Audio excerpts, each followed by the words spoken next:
No lo crean, la mala imagen que tiene este hombre es porque existe un gobierno secreto que lo quiere eliminar. The Trump administration is now vowing to crack down and punish deep state saboteurs.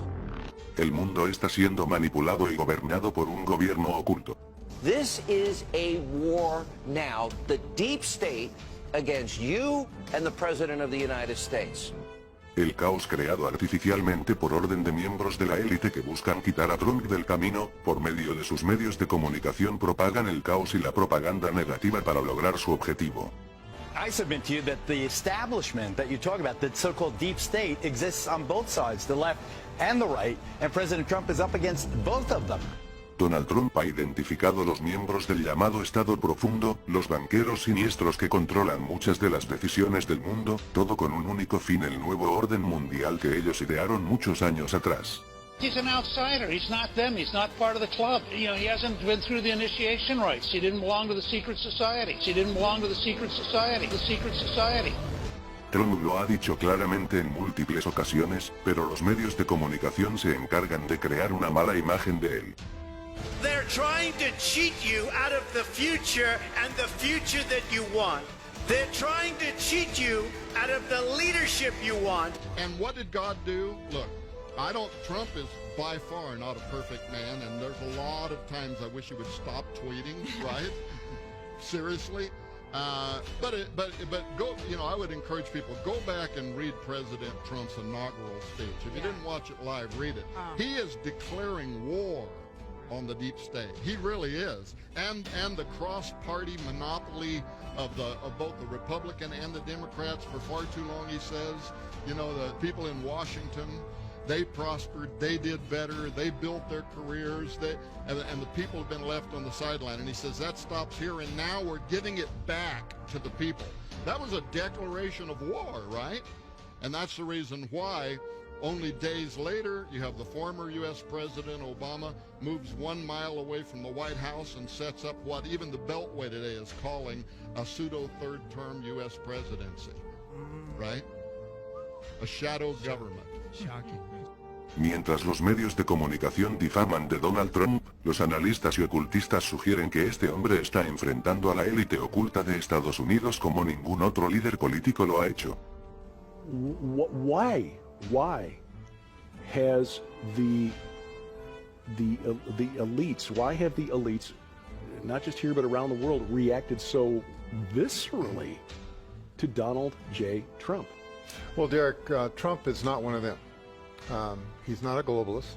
He's not a progressive. He's a businessman, a billionaire who happens to love America. And he comes in with an agenda that is going to ruin them if he's successful. Plus, you know, he's coming to Washington and he promised he's going to drain the swamp. And all those swamp creatures feel terrified that he's going to fulfill what he said he was going to do. And so they have been dragging their feet. They have been trying to undermine him. They have trying to, you know, create all sorts of things on the side that are going to draw away from what he seeks to accomplish. Trump, con todas sus decisiones en este año en la presidencia, ha intentado cambiar todo el mundo tal y como lo conocemos después de los tratados de la Segunda Guerra Mundial. Al parecer estas decisiones no les ha gustado a la élite que se siente incómoda con él en la presidencia, tal como ya pasó con JF Kennedy, llegando al punto de asesinarlo. That Colonel McGinnis said, and also don't forget that the Trump presidency came on the heels of Brexit, which really disrupted the globalist agenda and globalist world. It shocked them. Caught them by surprise. It caught them by surprise, and they did everything they could to delegitimize and marginalize that event.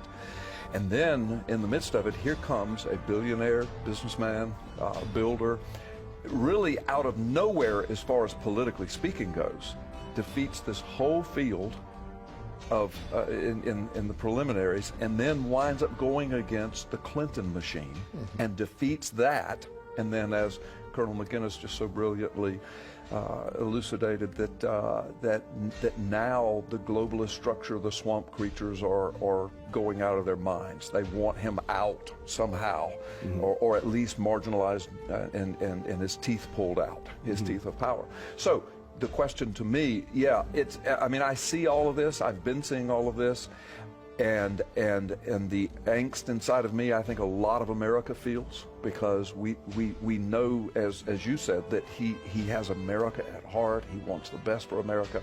Si miramos las sociedades secretas como Bohemian Group, o Skull and Bones, o el grupo Bilderberg, a estos grupos cerrados de la élite Donald Trump nunca perteneció. No se tiene registro alguno donde Trump haya sido parte de la élite en alguno de sus niveles de poder, y eso es aún más peligroso para la élite Illuminati. You know, this guy, this outsider, this non-Bohemian club member, right? Donald Trump comes in. He's the people's choice. He's a non-establishment. He's not from a dynastic family, right, of presidents.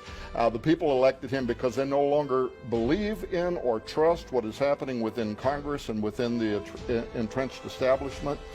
And now they want to know, why isn't things getting done? You know, we elected him to represent us, to get certain things done. But don't forget, he declared war.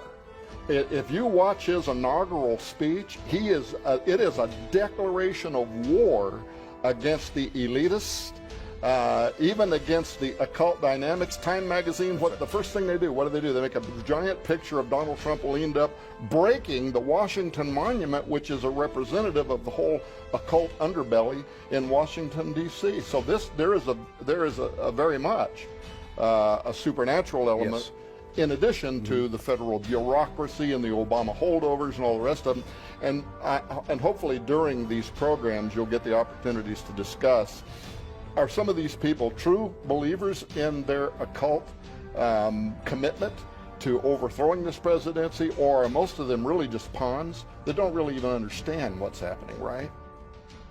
Su plan secreto de unir al mundo con una población bajo control menor a la actual, está amenazado con Trump en la presidencia. Todas las decisiones que ha tomado Trump despidiendo y cambiando a altos cargos del gobierno se debe a una purga que él lleva adentro del poder norteamericano.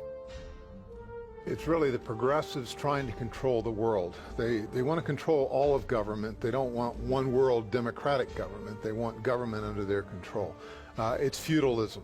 Feudalism, basically, they're saying we're over-consuming, we need to reduce the amount of consumption, and they want to dictate that. It's about population control. You know, the likes of CNN's Ted Turner says we need a world of 500 million, not of 7+ billion. And of course they'll use eugenics to get there. Right.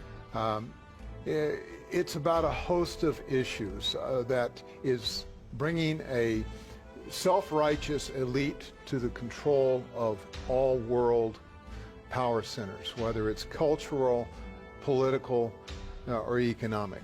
You know, one world monetary system that they control, the 666 issues and the like. So it's a real phenomenon. Some are true believers. It's really humanism in a religious form. These people believe this, and of course they have a lot of money. They're throwing, the Soroses are throwing their billions of dollars at, you know, acquiring control, and they've done a phenomenal job, in part because a lot of well-meaning people are either turning their eyes to this or they don't care, and I hope it's not the latter. En este punto tendríamos dos opciones para explicar este fenómeno que ocurre con Donald Trump: o es un hombre que el poder y dinero que ha tenido durante toda su vida lo ha cegado y quiere arruinar a la élite solo para el ostentar y controlarlo todo, o en verdad es un líder que quiere devolvernos el futuro que podríamos crear sin estar controlados por la élite Illuminati. Estas dos opciones parecen ser las que tienen más validez en el caso de Trump.